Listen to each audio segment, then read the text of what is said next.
ખ્રિસ્તી ધર્મના દેવાલય ખાતે પ્રાર્થના સભામાં અચૂક મતદાન કરવા કરાવવા નાગરિકો પ્રતિબદ્ધ થયા. ભરૂચ જિલ્લામાં લોકશાહીના પર્વ સમાંગ લોકસભા સામાન્ય ચૂંટણી 2024નું મતદાન તારીખ 7મી મેના રોજ યોજાનાર છે.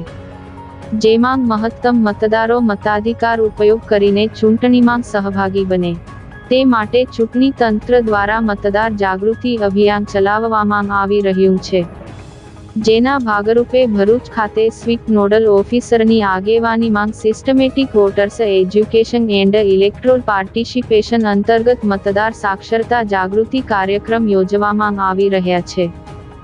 જેમાં પાંચબત્તી સ્થિત ખ્રિસ્તી ધર્મના દેવાલય ખાતે પ્રાર્થના સભામાં મતદાન જાગૃતિ કાર્યક્રમ અંતર્ગત ઉપસ્થિત 125મી વધુ લોકોને 7મી મેના રોજ થનાર ચૂંટણીમાં વોટ આપવા માટે મતદાર શપથ લેવડાવવામાં આવ્યા.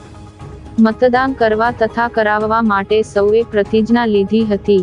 યોજાયેલા કાર્યક્રમમાં મહિલાઓ મોટી સંખ્યામાં હાજર રહી હતી અને ચૂંટણીમાં મતદાન કરીને લોકશાહીના પર્વને ગર્વ સાથે ઉજવવાની ભાવના વ્યક્ત કરી. સાથે જ જે લોકોના મતદાર યાદીમાં નામ નથી તેમને મતદાર યાદીમાં નામ નોંધણીની પ્રક્રિયા અને ફોર્મ નંબર 6ની પણ સમજ આપવામાં આવી હતી.